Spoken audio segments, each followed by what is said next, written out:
It's a photo between Brown Lad and Bachelor's Hall and Master H. BBC1 South West. Good afternoon from Plymouth. Now the West Country News headlines. Part of a Plymouth school was closed today because of a serious fire. Children were asked to stay at home. Firemen were able to contain the blaze, but 2 classrooms at the secondary school in Coburg Street were virtually gutted. Prisoners at Channing's Wood near Newton Abbot called off a hunger strike today. Most of the 230 prisoners refused 2 meals in protest at what they said was the excessive punishment of 100 days' loss of remission for a prisoner who threw a cup of tea at a warder. The Devonport-based frigate Mohawk has collided with a jetty while leaving Malta's Grand Harbour. She's reported to have suffered a 2-foot dent in her bows and is sailing to Gibraltar, where there'll be a full assessment of the damage. There were no casualties. A motor yacht which was in danger of sinking overnight is now at the repair slipway in Newlyn. The Mersol was towed across Mounts Bay by the Lizard lifeboat after she apparently collided with a submerged object. 2 of the crew were brought back by the lifeboat and 3 others were taken off by a coaster.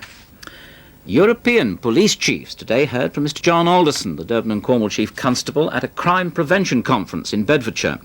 Mr. Alderson spoke about Devon and Cornwall's Prevention Support Unit, the first to be set up in the country, which travels throughout the area to study community problems.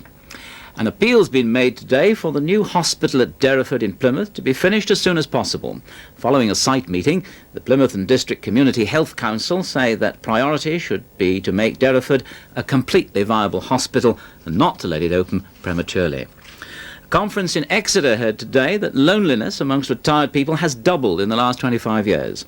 The Reverend Nigel Porter of Brixham appealed to West Country people to open up their homes to old people suffering from what he called the 20th century disease of loneliness. And finally, 15,000 people in South Devon are being asked their views on a new plan by South Hams Council. The plan covers 15 villages and towns around Totnes.